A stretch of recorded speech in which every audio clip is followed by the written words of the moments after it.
Covid କିଛି ଲୋକଙ୍କୁ ହେଇଥିଲା ନା ହେଇନଥିଲା? ସେଇଟା ମୁଁ କହୁଛି ଆପଣ ଦେଖନ୍ତୁ ବହୁତ ଲୋକ ପ୍ରାଣ ତ୍ୟାଗ କଲେ ସେଇଟା ମତେ ବି ବହୁତ ସେଇ ସମୟରେ ଦୁଃଖ ଲାଗିଲା। ପ୍ରଭୁ ଜଗନ୍ନାଥଙ୍କ ପାଖରେ ଏବେ ବି ସେଇ ପ୍ରାର୍ଥନା ଯୋଉଠି ବି ତାଙ୍କ ଆତ୍ମା ଶାନ୍ତିରେ ଥାଉ।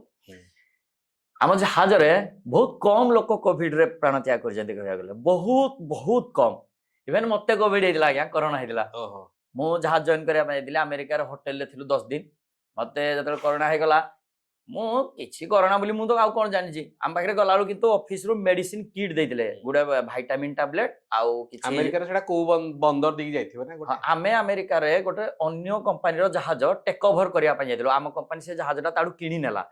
ତ ସେଇ ଜାହାଜଟା ପହଞ୍ଚିବା ପାଇଁ 12-14 ଦିନ ସେଠି ଥିଲା। ତ ଆମେ ଗୋଟେ ହୋଟେଲରେ ଥିଲୁ, ଗୋଟେ ସେଠି ଗୋଟେ ଭଲ 5 ଷ୍ଟାର ହୋଟେଲ ଦେଇଥିଲେ, DoubleTree by Hilton hotel ନାଟା। ସେଇଠି ଥିଲୁ। ସେଇଠି କଣ କି ଆମର ଯେମିତି ଏଇଠି ପୋଲିସ ଦେଖୁଥିଲେ ବାଡଉଥିଲେ କି ବେଶୀ ଦଳ ମାନେ ଅଧିକ ଲୋକ ହେଲେ ବାଡେଇ ପକଉଥିଲେ କି ତୁ ଏଇଠି ଫଳ ଘର ଲୁଚ।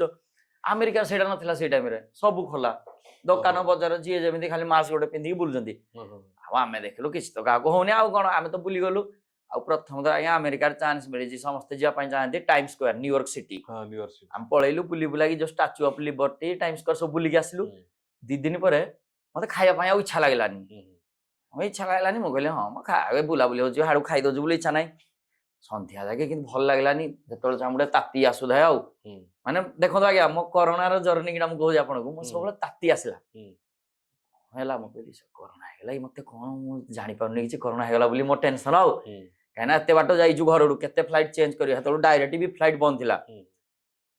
ଆଉ ଯେତେବେଳେ ଥର୍ମୋମିଟର ବ୍ୟାଗରେ ଥିଲା ପୁରା ମେଡିକାଲ କିଟ୍ ଚେକ୍ କଲି ଜ୍ୱର